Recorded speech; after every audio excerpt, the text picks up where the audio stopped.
Going in depth here on Fox Carolina News, we are joined by Congresswoman Sheri Biggs. So, Congresswoman, thank you so much for taking some time with us. You're back in district here this week, able to stop by the studio, so thankful to have you. Let's go and start with some legislation that you're now co-sponsoring, the National Constitutional Carry Act.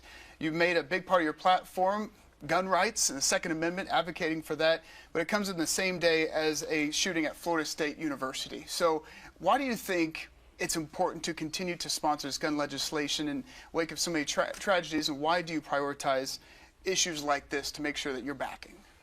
Well, I think it's important for the 3rd District to represent them, and my constituents want that option, and if they receive their permits, I think they have that right. And I always go back to, it's not the guns or the weapons that kill individuals, it's the people. So, you know, we have to get to the underlying problem in these shootings. I think it's very unfortunate, and my heart goes out to the families and to the victims. You know, we should be able to go to school, send our children to school for them to learn, not to worry about being in a safe environment. Do you think if we had a National Constitutional Carry Act, which you have co-sponsored, it would make things safer?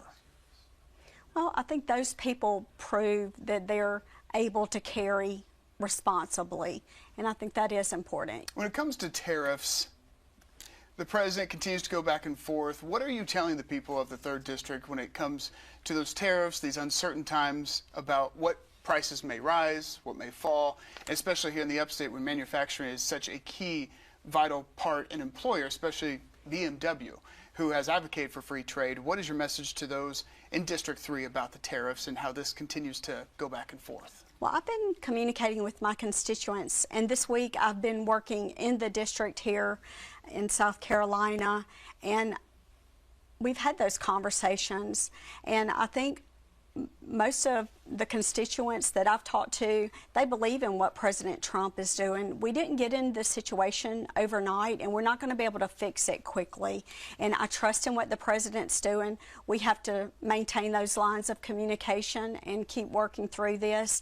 And I do believe that it's going to work itself out. And I do know this: the president wants to support U.S.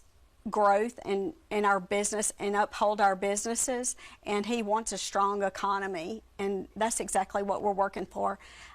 And another thing on the tariffs, that's about security, and he had to make a strong stance in order to protect us, and I hope everyone remembers that.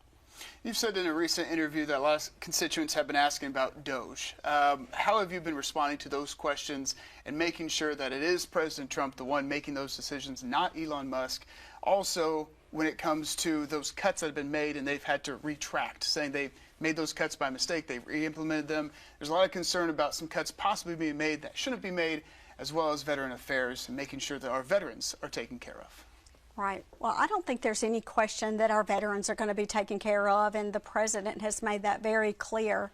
As for DOGE and Elon Musk, anybody can see that President Trump is in the driver's seat.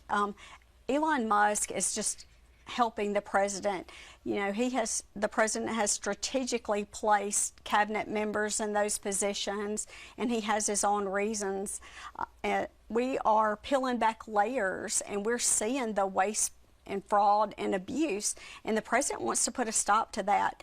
I do think maybe communication and the way we've handled it has been pretty fast, and now that I relate everything to the medical field, and I say we've stopped the bleed. We're able to kind of step back and look at that and make changes appropriately.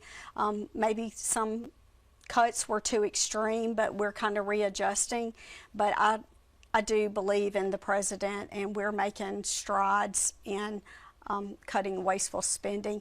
And any taxpayer, regardless of what party you're affiliated with, I don't see how you can not want your tax-paid dollars to go to things that are important to us, not wasteful spending and not woke agendas in other countries.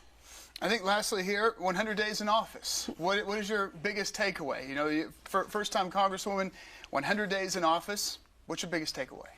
Well, I'm very excited about this opportunity. It's a lot of work, and we've been pushing forward really fast. I think the most important thing is to make changes that help the people in District 3. We see the prices coming down, gas prices. It's going to be a little easier with grocery prices. The president's talked openly about wanting energy independence. All these are things that are going to make it better for the people in my district to put money in their pockets and to be able to make ends meet. And I'm excited about that and being a part of it.